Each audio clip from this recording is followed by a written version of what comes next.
autor espiritual também, para ele ver com muito carinho nosso amigo Edson, que vai fazer o encerramento do ano aqui.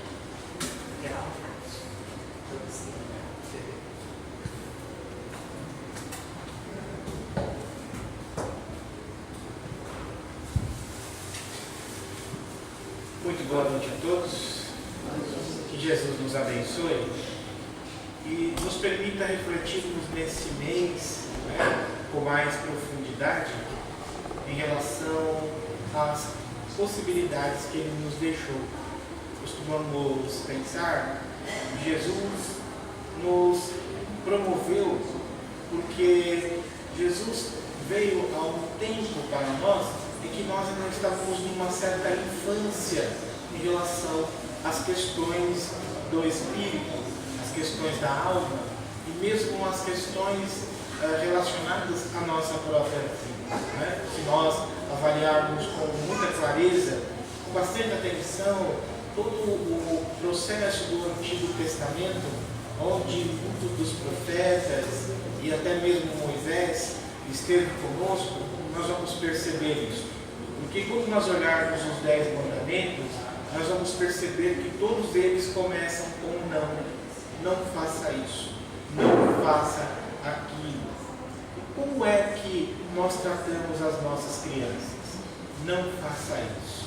Não é? Porque nós percebemos que as nossas crianças, quando estão numa fase tenra, nós temos que começar a dizer para elas, não, olha, cuidado com isso, não faça aquilo, isso vai te trazer determinada consequência. Os mandamentos da lei de Deus vieram dizer o que nós não deveríamos fazer. Quando nós estivermos com Jesus, Jesus faz a síntese, transforma os 10 mandamentos em 2 e nos promove a lei de amor.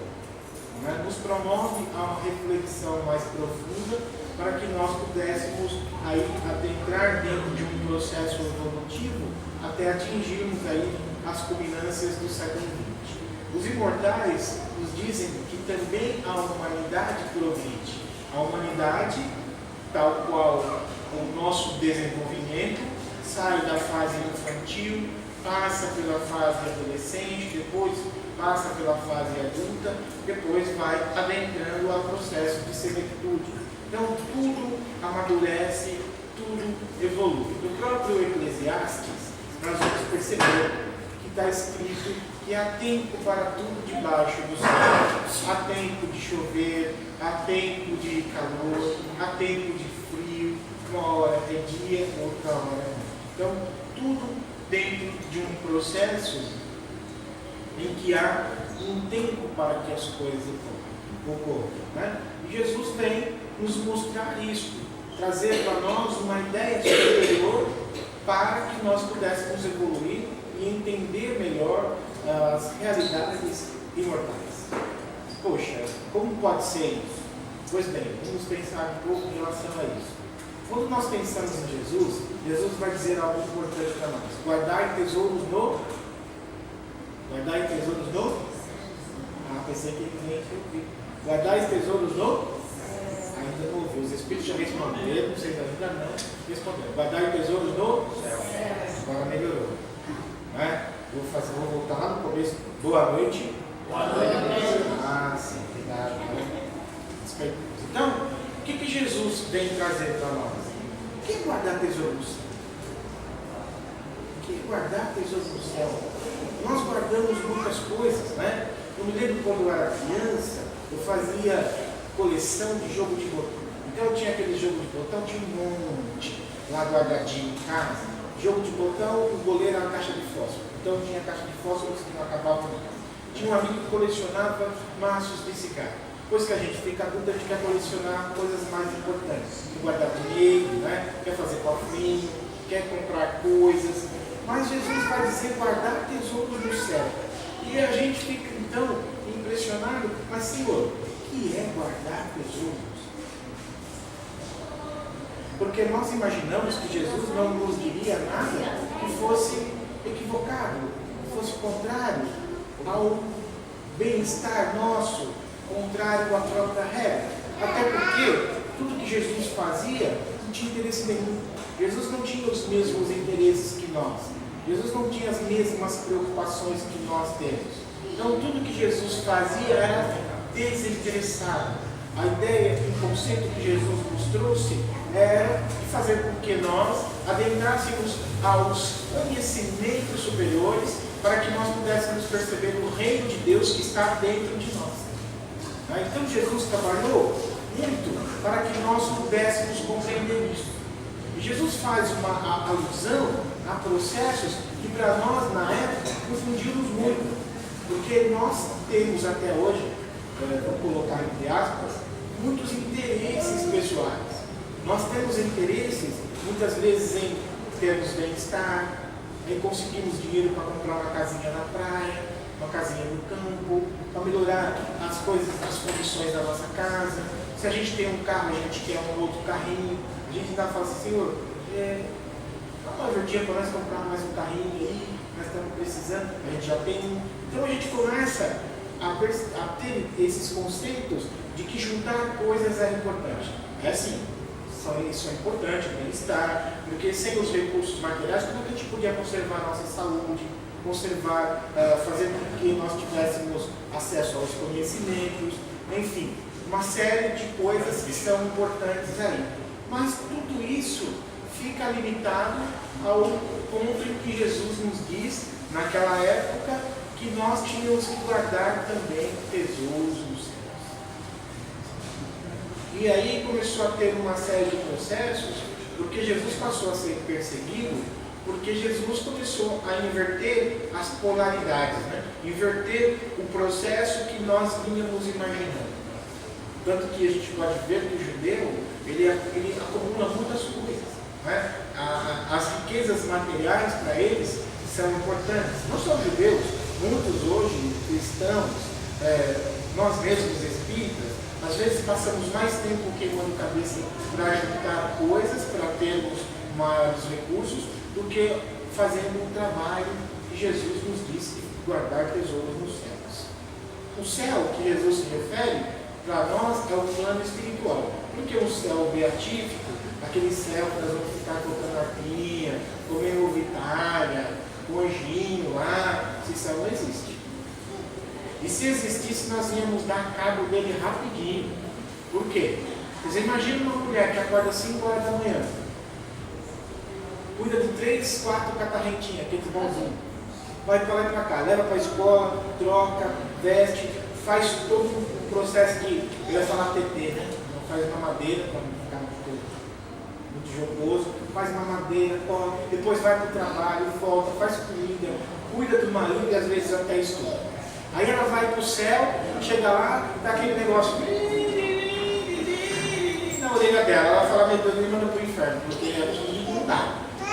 Acostumar a trabalhar, a se movimentar, a fazer todo um esforço. Aí depois vai ficar lá na ociosidade, não pode ser, porque Deus deu tanta energia para ela trabalhar aqui, para ela desenvolver os recursos da vida. De repente ela fala no céu e fica lá tocando arpinha e comendo vinho, não vai aguentar.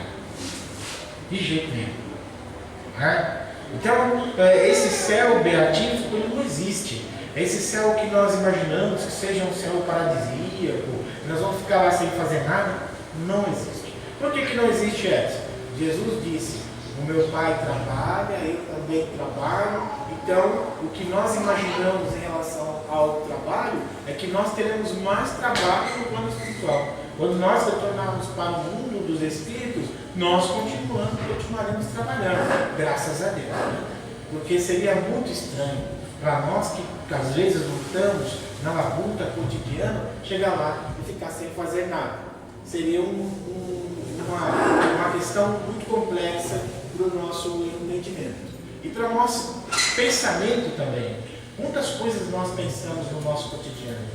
Tem gente que a gente percebe que a cabeça é um verdadeiro cinema, né? Ela vem, ela pensa, ela reflete, faz uma outra coisa, vai de um pensamento para outro. De repente tudo isso mudar por uma questão de ociosidade não tem encaixe. A lógica, a razão não nos demonstra isso. Porque se a vida de encarnado ela é trabalho, a vida espiritual não pode ser de forma diferente. É claro que as questões do trabalho lá são totalmente diferentes das daqui. e as questões de resultados do trabalho também no plano espiritual devem ser bem diferentes daqui. O que é guardar tesouro no céu? É fazer com que os recursos que nós detemos sejam distribuídos entre nós para promover um equilíbrio nas nossas relações, e esse equilíbrio nas nossas relações nos ajudar a estarmos adentrando esferas espirituais superiores. Ou seja, o que Jesus fala de acumular tesouros no céu são os tesouros do nosso coração, os tesouros dos nossos esforços no sentido do bem.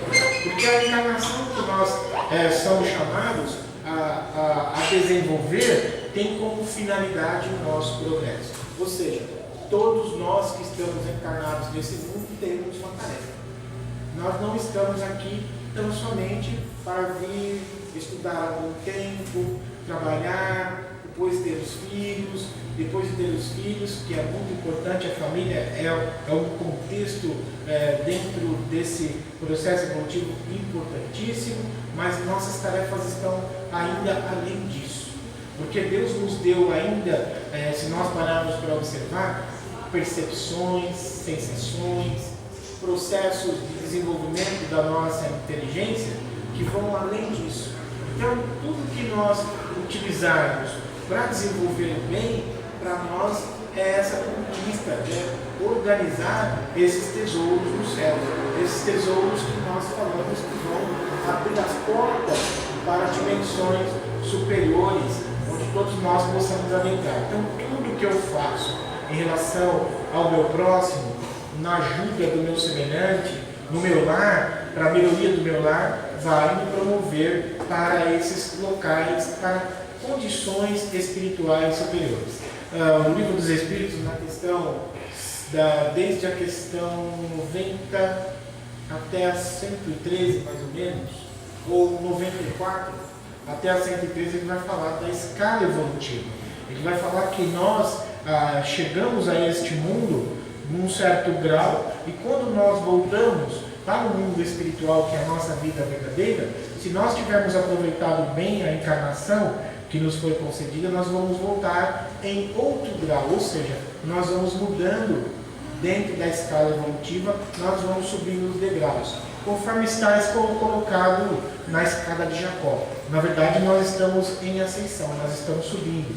Umas pessoas sobem mais devagar, dentro dessa escala evolutiva, e outras vão um pouco mais lento, porque é segundo a nossa vontade e segundo o nosso entendimento, não é? Então nós podemos entender que Jesus, quando ele esteve conosco, ele nos falava disso.